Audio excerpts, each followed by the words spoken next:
Via ओम नमो भगवते वासुदेवाय ओम नमो भगवते वासुदेवाय नारायणं नमस्कृत्यं नरं चैव नरोत्तमं देवीं सरस्वतीं व्यासं ततो जायामुदीरये नष्टप्रायेषु अभद्रेषु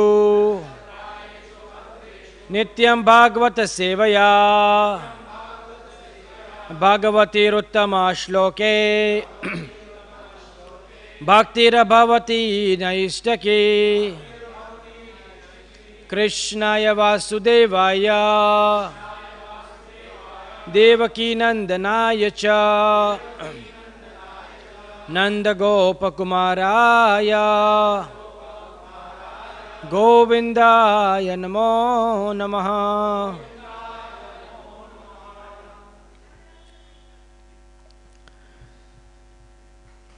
Srimad Bhagavatam, Canto 10, Chapter 58, verse number 17. Tatropashprishya visadam pitva vari maharatho Krishna drishyatu kanyam charantim charudarshanam tatropashprishya visadam pitvavari maharatho Krishna dadrishto kanyam charantim charudarshanam tatropashprishya visadam pitvavari maharatho Krishna drishtito kanyam charantim charudarshanam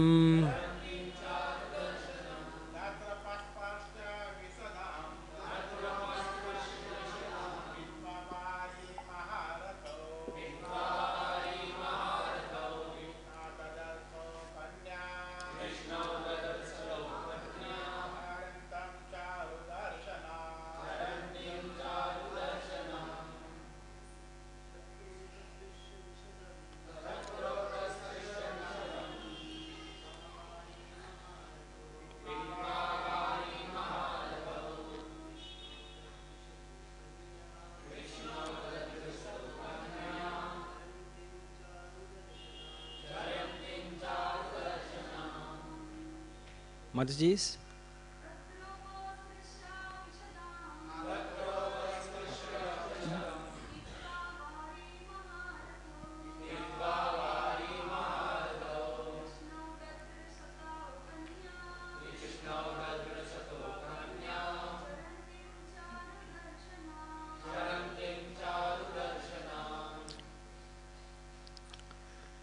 Tatra, there. Upasprishya, taking bath. Vishadam, clear. Pitva, drinking. Vari, the water. Maharatau, the great chariot warriors. Krishna, the two Krishnas. Dadrishatau, saw. Kanyam, a maiden. Charantim, walking. Charudarshanam, charming to see. Translation. After the two Krishnas bathed there, they drank the river's clear water. The great warriors then saw an attractive young girl walking nearby. Text 18. Sent by his friend, Arjun approached the exceptional young woman who possessed beautiful hips, fine teeth, and a lovely face, and inquired from her as follows. Purport: Krishna wanted Arjun to see the deep devotion of this girl, and thus he urged him to make the initial inquiries. Om Ajnanatimirandhasya Jnananjana Shalakaya Chakshurunmilitam Yena Tasmai Shri Guruve Namaha. Nama Om Vishnu Padaya Krishna Prestaya Bhutale Srimate Bhakti Vedanta Swami Iti Namine. Namaste Saraswati Deve Gauravani Pracharine Nirvishesha Shunyavadi Paschatya Deshatarine Vancha Kalpa Tarubhyascha Kripa Sindhubhya Evacha Patitanam Pavanebhyo Vaishnavebhyo Namo Namaha. Namo Mahavadanyaya Krishna Prema Pradayate Krishnaya Krishna Chaitanya Namine Gauratvishai Namaha. He Krishna Karuna Sindhu Dinabandhu Jagatpate Gopesha Gopika Kanta Radha Kanta Namostute Tapta Kanchana Gaurangi Radhe Vrindavaneshwari Vrishabhanu Sute Devi Pranamami Hari Priye. Jai Shri Krishna Chaitanya Prabhu Nityananda Shri Advaita Gadadhar Gaura Bhakta Vrinda. Hare Krishna Krishna Krishna Hare Hare Hare Rama Rama Rama Hare Hare.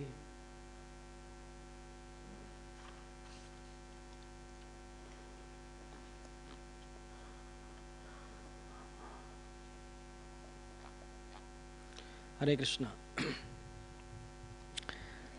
So we are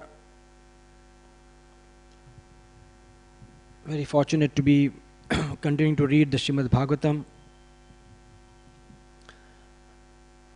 We were just discussing the other day one of the verses from the first canto, 10th chapter, that the topics of Bhagavatam are very, very confidential. Guhya, very, very confidential. So when we say confidential, it doesn't mean that only few people have access to it. Confidential would mean that only few people really understand it, even though it is easily available, because it is not so easily understandable, Bhagavatam. So you see Krishna, who is the center theme or the main Nayak or the main hero of the Bhagavatam, and it is around Krishna that everything is working around him. Krishna and Krishna's devotees. And you see that the main purpose of the Bhagavatam, if you see practically, you pick up any verse from any canto of Bhagavatam, it just shows that how much Krishna loves his devotees and how much devotees love Krishna. It is a theme which comes again and again and again in the Bhagavatam to show that how much Krishna loves his devotees and he's ready to do anything for his devotees. And similarly, the devotees are ready to do anything for Krishna. Sadhunam hridayam mayam sadhunam hridayam tvaham. That the devotees are my life. I cannot exist without devotees, and devotees cannot exist without me. We discussed, the beautiful class given by His Holiness Niranjan Maharaj a few days back. He was discussing that how Vishnu is saying that I've given my heart to Amrish. I don't have a heart. He's taken my heart away. So my mind is also taken away. I can't think because everything is taken away by devotees. My devotees capture me. Now, obviously devotees can't capture Krishna, but Krishna loves to get captured by his devotees. And as a part of that truth, you can see here that Krishna loves the Pandavas so much.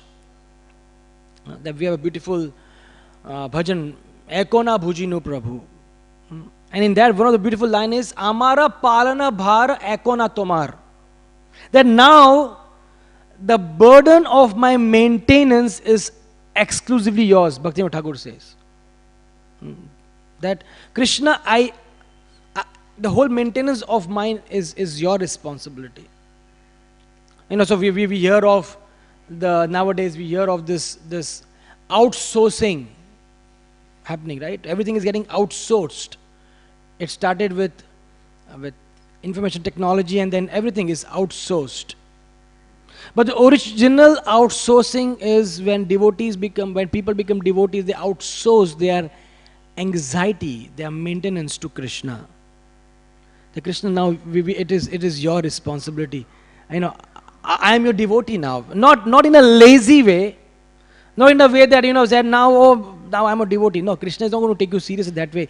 But if you have the intense devotion and if you have the complete conviction that Avashya Rakhibe Krishna, Krishna will always protect me. If you have that faith, then we outsourced your anxiety to Krishna. The famous story, as we all know, very soon we are going to be celebrating the most glorious Gaur Purnima. And Chaitanya Mahaprabhu, who is a Lord himself, who knows everything, who is all-knowing, he once asked Srivas Thakur, Krishna is supposed to know everything, Lord Chaitanya is supposed to know everything. He asked Srivas Thakur, how do you maintain yourself?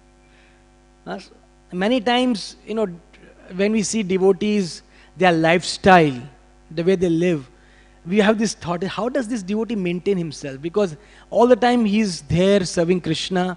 He doesn't really tend to do anything which really, makes him earn his money, or how does he really maintain his family? How does he do things? So Chaitanya Mahaprabhu said that I am dancing at your house the whole night. So that means you are not sleeping. The whole night we are all at your house, Shiva Sangan. And the daytime you are busy serving devotees and doing things. How do you maintain yourself when you have a big family?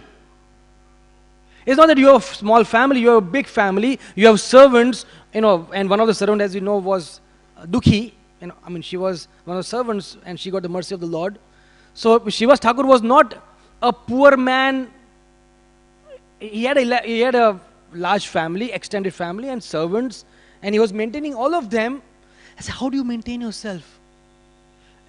Chaitanya Mahaprabhu asked this question.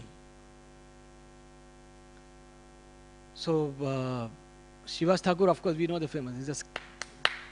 He clapped 3 times. Chaitanya Mahaprabhu said, what do you mean this 3 times clapping? He said, I have complete faith that the Lord is maintaining me. And if I need something, I clap 3 times. And if Lord doesn't give me, I, along with my family, will drown ourselves in the Ganges. Of course, none of us have even the right to even speak like this. At least, I'm talking about the Grihasthas. All people we are supposed to work hard. God helps to help themselves. But only if we have the faith of Srivas Thakur. And Chaitanya Mahaprabhu gave an amazing proof of the faith of Srivas. He said that, Srivas, your faith is so amazing that even if a day comes, it can never come, but if it does come where Lakshmi has to beg, Lakshmi is the goddess of fortune.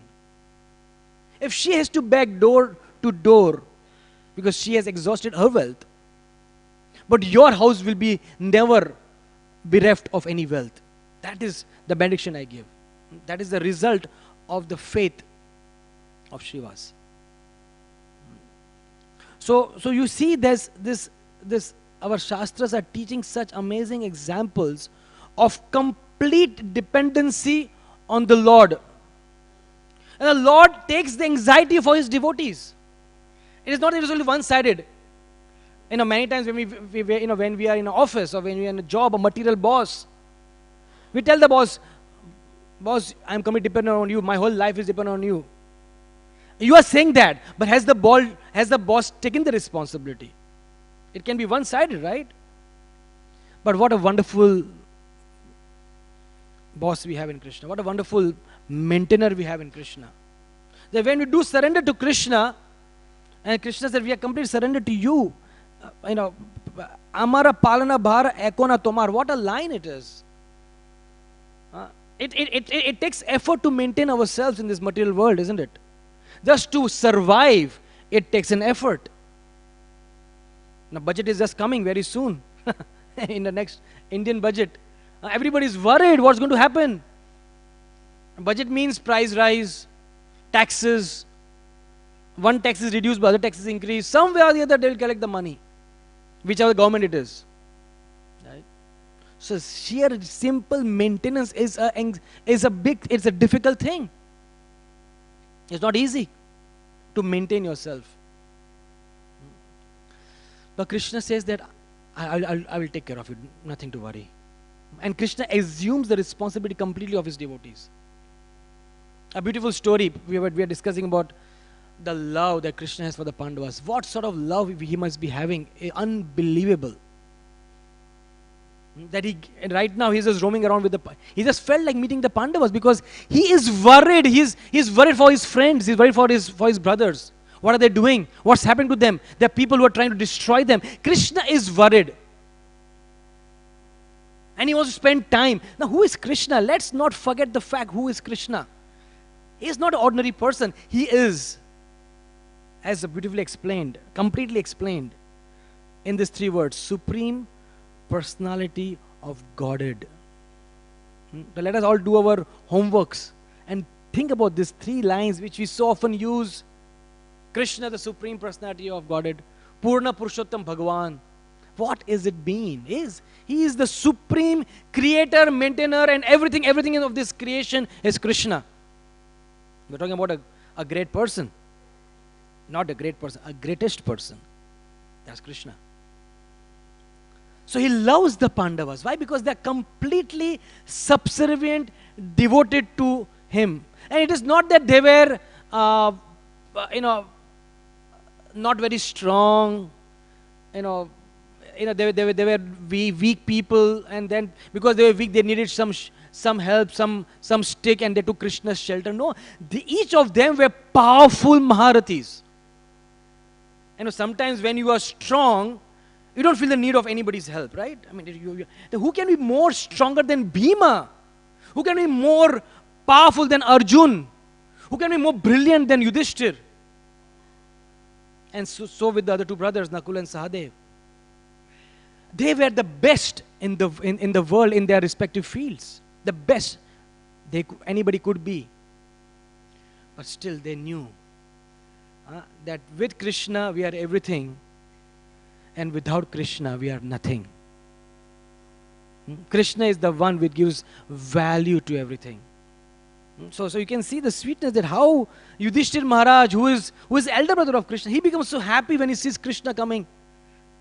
So Krishna has come. Of course, there is etiquette.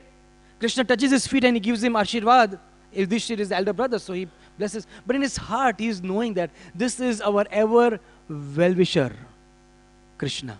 Prabhupada wrote this beautiful line, your ever well-wisher. As a transparent via media of Krishna, Srila Prabhupada wrote these words. What weight these words had. Your ever well-wisher. Who in the world can dare write these words for ourselves? Are we even a well-wisher for a second of anybody? We are simply, at least I'm talking about myself, we are simply self-centered egomaniacs. Most of us. What is the good of well-wishers? But only Srila Prabhupada, on behalf of Krishna, can write that you're ever well-wisher. I'm always wishing well for you. Whatever you are, whatever situation you are in, I am your ever well-wisher. So Krishna is there, he loves the Pandava, he goes with Arjun for hunting. And just imagine this situation. Now, hunting is a mundane thing, and most of the time people will misunderstand in the current, the animal rights people and everything, which is, we should not be killing animals, and there's a proper purport to justify that, the previous verse, that, there's no way we could kill animals now, because there are no sacrifices which could revive these animals and get them back to life. But Krishna is doing this hunting with Arjun. Mundane activity of hunting. It is not that he is doing some high level activity with his devotee. He is doing ordinary activities, and then he sits next to a water body and drinks water. It is not that he is having dasi and so he is just going to the water body and drinking water ordinarily. Simple activities. But Krishna is our ever well-wisher. So this particular truth is very, very elaborately shown in the Pandavas when Arjun takes that vow. It comes much later as far as the time is concerned, where we are in the Bhagavatam. But Arjun takes a vow in the battlefield of Kurukshetra that I am going to kill Jayadratha tomorrow. I take a vow because he was the one who became the cause of the death of Abhimanyu. I take a vow that I will kill Jayadratha before the sunrise, and if I don't kill Jayadratha before sunrise, I will enter into fire and kill myself. He took this vow and went to sleep. Of course, it was time to sleep because he had to be prepared for the next day's battle. The scene goes to Krishna's camp. What is Krishna doing? Krishna is alone in his camp, in his particular house where he is residing. Krishna is tossing and turning. Many of us have experienced anxiety. When we have an anxious day, then we can't sleep because that thoughts haunt you. And because you can't sleep, you try to sleep. So you turn left. I say, maybe I'll get sleep in the left side. So you sleep in the left.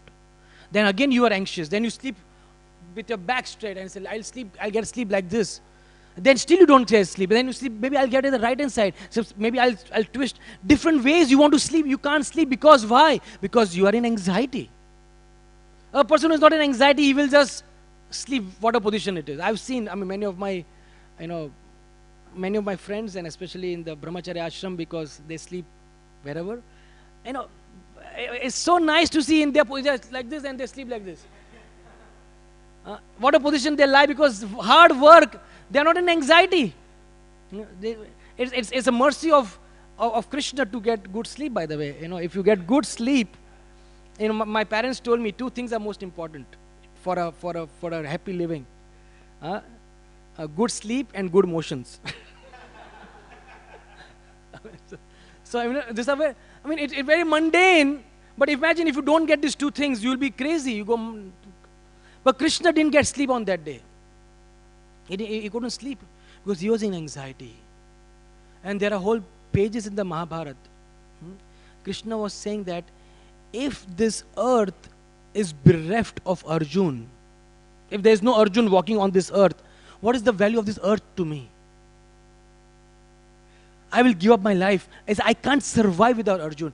There was so much love overflowing in the heart of Krishna for Arjun. And that love for Arjun was giving rise to high amount of anxiety of the vow that Arjuna had taken. Because there was a 50% probability, if you study probability.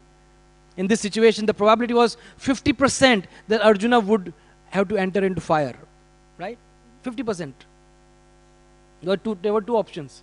Either he kills Jayadratha or he has to enter fire. There's no third option. 50% probability. And Krishna felt that if it does happen, he was in anxiety. It's a whole long elaborate description. And he was so anxious throughout the night. He called for Daruka. Daruka, come here. His charioteer said, keep the chariot ready tomorrow. Now he was not supposed to fight. Please understand. He taken a vow. Krishna was not supposed to fight in the battlefield of Kurukshetra. But he said, Daruka, keep the chariot ready. If I do see that Arjun is losing, I will myself board the chariot and kill that rascal Jayadratha myself. He said, keep it ready. Be ready when I call you. That was the anxiety. Of course, it's beautifully explained. You all can read the Mahabharata. It's such a sweet story of Krishna's. So that's why when Krishna becomes anxious, Krishna is always happy. He's the source of all happiness. But Krishna does become anxious. Anxiety is a material quality. Anxiety is caused because of absence of Krishna, is it not? When there is absence of Krishna, it gives rise to anxiety. But here, Krishna himself is becoming anxious. Krishna's own existence is becoming anxious. Why? Because of his love for his devotees. This is Srimad Bhagavatam. This is what Bhagavatam talks again and again. That how Krishna just simply loves his devotees. So here it is explained, two Krishnas. The two Krishnas drank water. I said, first time we were wondering, who are these two Krishnas? So when I first read the purport of the translation, I said, what is these two Krishnas? Because there's Akale Ishvara Krishna, only one. We have all learned there's only one Krishna. There cannot be two Krishnas. There cannot be anything but one. There's only one Krishna. And here it is written, Krishna. Two Krishnas. Now you will wonder, what are these two Krishnas? So and then you go deeper and you realize it is Krishna and Arjun who are there. There's nobody else. It's not that Krishna expanded the way he did it at Mithila when he went to meet Baulasva and Shrutadev. And there were two Krishna, one Krishna became two Krishnas. And then the two Krishnas again came and became one. It's not that there were two Krishnas like that. No, there was nothing like that. There was only one Krishna and there was one Arjun. And still it is said two Krishnas. Why? Very interesting. Sukadeva Goswami is not just, there's not a slip of tongue. Two Krishna, no, not two Krishna, one Krishna. it's not that there was a slip of tongue of Sukadeva Goswami. He just, because he was tired, it must be the 6th day or 5th day that he was starting having slip of tongues and he was starting. No, this is Sukadeva Goswami, the most, the empowered person to speak Srimad Bhagavatam, the son of Vedvyas. So he says two Krishnas. Because Prabhupada writes in one of the purports of Chaitanya Charitamrita that the devotee of Krishna gets recognized as good as Krishna. Not that he becomes Krishna. That's why we are the Hare Krishnas. Prabhupada writes in the purport. That's why we are all called as the Hare Krishnas. The Hare Krishna, these are the Hare Krishnas. Why? Because the devotees, they get identified synonymously with the Lord. And another reason, very, very interesting reason that I heard from one of the speakers. Another reason is that what is the meaning of Krishna? All attractive. Now that explanation of Krishna being all attractive is from the perspective of the devotees. For devotees, Krishna is all attractive. That's why he is called as Krishna. But from the perspective of Krishna, the devotee is all attractive. So from Krishna's perspective, devotee is called as Krishna. Because Krishna loves his devotees. Krishna is drawn to the devotees. So it depends upon the name, on what perspective you're using. From Krishna's perspective, it's the devotee who is attractive. And from devotee perspective, Krishna is attractive. That's why Sukadeva Goswami is saying there are two Krishnas.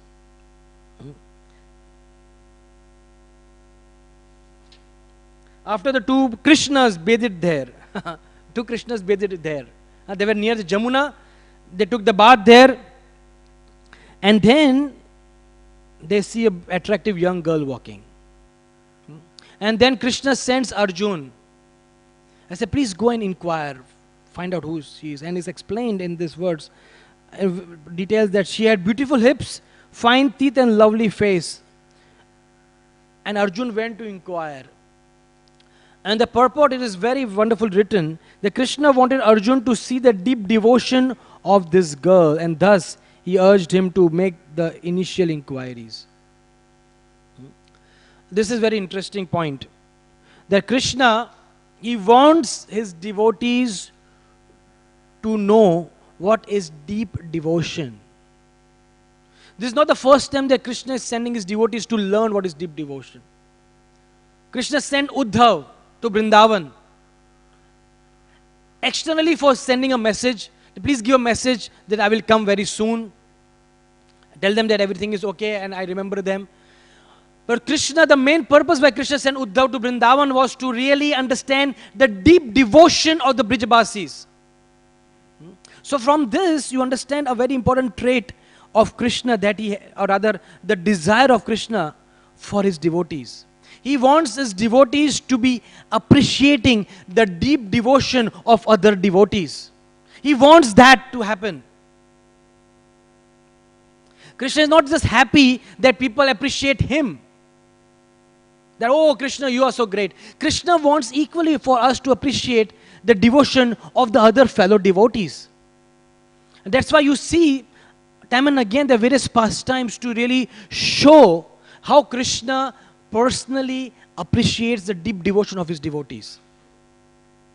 For example, the Mahaprakash Leela. What is the Mahaprakash Leela all about? The Mahaprakash Leela is all about Krishna appreciating and showing to the world the deep devotion of each and every single devotee that came and that Krishna called, Chaitanya Mahaprabhu called. He showed the devotion of his teacher. What is his name? I'm sorry? Gangadas Pandit. Of Sridhar Kolovecha. So many devotees were called. Krishna showed the deep devotion which is hidden in their hearts. Because please understand, the word uses deep. Deep means it is inside. It is not so easily seen outside. Brijabasis were doing external activities. They are doing their normal chores, activities that they were doing as village girls. May not be so easy to find the devotion of the Brijabasis, but when Uddhav went and narrated the message of Krishna, he was actually able to appreciate the deep devotion of the Brijabasis. The devotion slowly came out. So this deep devotion is sometimes it gets covered. And as devotees, when we live together in a community or close to each other, we see that this deep devotion of devotees, they tends to get covered. Many times we see that this devotion is covered by external poverty, one of the ways.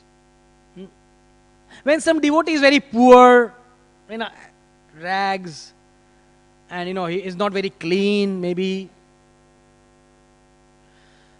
then we tend to ignore and tend to not recognize the devotion in his heart, which could be there, which was seen by the fact of the life of Sridhar Kolovecha.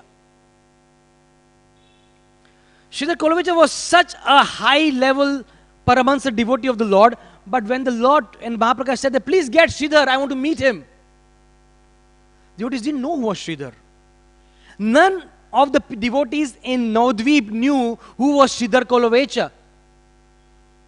And Lord said, go to this place and see this banana seller, get him, he's Sridhar. And then they got him. Now Sridhar's devotion was apparently covered by his simplicity, by his poverty. And many times we ignore the devotion which could be there, the lush growth of devotion which is deep growing inside the heart of the devotee is covered by some external situation. In this case, it could be poverty or simplicity. Or in the case of the South Indian Brahmana, it was covered by illiteracy. Because nobody could recognize that this Brahman of South India had such intense devotion in his heart.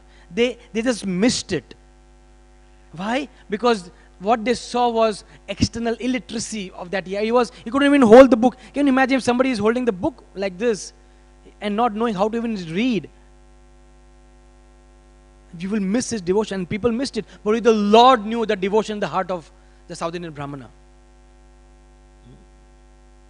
Similarly, we have the story of Pundrik Vidyanidhi. Our Gadar Pandit went to see Pundrik Vidyanidhi along with Mukunda. And he said, why have you got me here? Pundrik Vidyanidhi was sitting in a very, very royal bed, having oiled hair, and having servants fanning him. He was eating pan, and in between he was just having a mirror, just making his hair proper, and how he was just attached, looking how he looked. And Gadar Pandit couldn't recognize why have I got here. So this devotion in the heart of Pundarik Vidyanidhi was covered by external aristocracy that he had. But we as devotees should learn to just ignore the externals and see the deep devotion that is there. It's an art. It's a technique. It's not some material technique, but it's an important technique that we need to learn. The way Krishna is telling here to Arjun. What they saw was a beautiful girl, very, very beautiful looking, beautiful teeth, beautiful hips and beautiful face. But Krishna was not wanting Arjun to see her just as a beautiful girl. Krishna wanted Arjun to appreciate the deep devotion because she was none other than Kalindi, the daughter of the sun god, the presiding deity of the river Yamuna, the consort of Lord Krishna. So let us all not get carried away or drawn just by externals. You cannot judge the book by its cover. You have to see the content, how deep the content is. And many times because of casual behavior, because of apparent closeness with devotees, or because of some material situation that a devotee is passing by, we tend to not recognize the deep devotion that is there in the heart. And once we realize the deep devotion, it is too late. We have lost the opportunity to really value the devotion of the devotee. The glaring example that comes to my mind is the life of our Stoka Krishna Prabhu. Many of you know him. He was a, I mean, you know, I'm sure many of us know Stoka Krishna Prabhu sitting here. You know, he came as a very simple brahmachari and then later on became a very, very simple, I would use the word, struggling grihastha. I was with him at the hospital. He got a job at the hospital. He was not one of the best employees at the hospital. He was a struggling employee. He really couldn't do things properly, and because he was learning. So you know, we could have easily missed the devotion that is there which was there in the heart, which was known when the externals were removed and when a trying situation came. And then we realized, oh my God, what deep devotion was there in this heart of this devotee. And it was all covered by the struggles this devotee is going through in his life. And if we judge a devotee by the external struggles or the external situations that he or she goes through, that is very, very sad, very unfortunate, very shallow, very superficial. And as devotees, we are supposed to be sargrahi. We are supposed to go to the depth of everything. And Krishna so wonderfully is explaining here, please appreciate the deep devotion in the heart of this lady. Don't just look at the externals. That's a very, very important quality the devotees have to go through. And just one very, very, very nice example for this is, you know, nobody really, you know, as far as even ISKCON society is concerned, we have many, many beautiful places, important places where a lot of preaching is happening. We have London, New York, and various important cities of the world where a lot of nice preaching is happening. But who was really bothered? Nobody even knows that there was a country called Ukraine existing. When I was asked to go to Ukraine, I asked the person who asked me to go, I said, where is Ukraine? I didn't even know where there was a country called Ukraine. Of course, we all know now there is a huge constant war going on for the last so many months. And Ukraine is one of the heavily populated devotee countries, that hundreds and thousands of devotees in Ukraine. Especially, and there's thousands of devotees in that part of Ukraine where there is a war going on. And we were just briefly discussing with His Holiness Niranjan Maharaj, who was overseeing the affairs of ISKCON in Ukraine. And there's a place called Donetsk. I visited this place. It is now, everybody knows this name because it comes again and again. Donetsk. It is one of the main hubs of all the war where it's happening, Donetsk. And I remember I went to, it's a huge temple, much much longer than our temple. We had beautiful long temple, beautiful deities of Gaur-Nitai. And now practically all devotees have asked to, they told that you please leave the temple, leave everything and take the deities away and leave, because it is risky. Anytime there's constant bombing happening in this place, constant bombing. So devotees were told that you go. And many devotees have left, of course. The deities are safe. But few devotees have remained there. And Maharaj was explaining that one devotee, Mataji, has remained there because she is taking care of Tulsi Maharani. The Tulsi is abundantly growing in the temple. I said, how can I leave Tulsi Maharani unattended and go? And I was thinking, to this day, I don't even care about the Tulsi that grows in my house. She grows, we forget to water, then she dries up again, we get another Tulsi. She's just waiting there, just to take care of Tulsi, just sacrificing, potentially putting her life in danger. Another Mataji, she just said that, I want to be here to distribute prasadam to all the people here. I'll do food for life here. For all these months when there's constant bombing happening, you could be killed. There is large scale food for life program going on in Donetsk. We could easily ignore this place because Ukraine is not an important country. Many times we don't give importance, but here is the deep devotion which is so glaringly seen. This lady along with few devotees are distributing hot meals.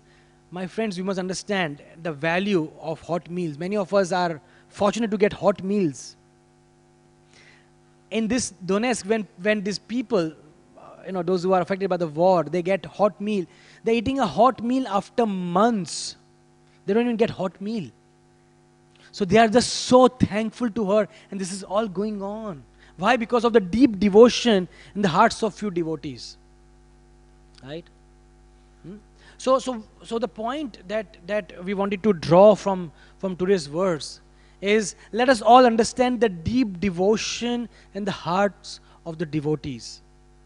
Let us value that devotion. Let us not see them as externals. As externals, you might see them as struggling devotees, but there is a nice devotion which is growing in the heart of these devotees, and let us all really appreciate that devotion. And of course, whenever possible, help the devotees in their own devotion. And that is what will make Krishna very, very happy. That is what will make Chaitanya Mahaprabhu very, very happy. That we actually value the devotees. We actually value the deep devotion of the devotees. And that's how we will make progress in our own Krishna consciousness. I thank you very much. Hare Krishna. Is there any questions? Any comments? Granth Raj Srimad Bhagavatam ki Srila Prabhupada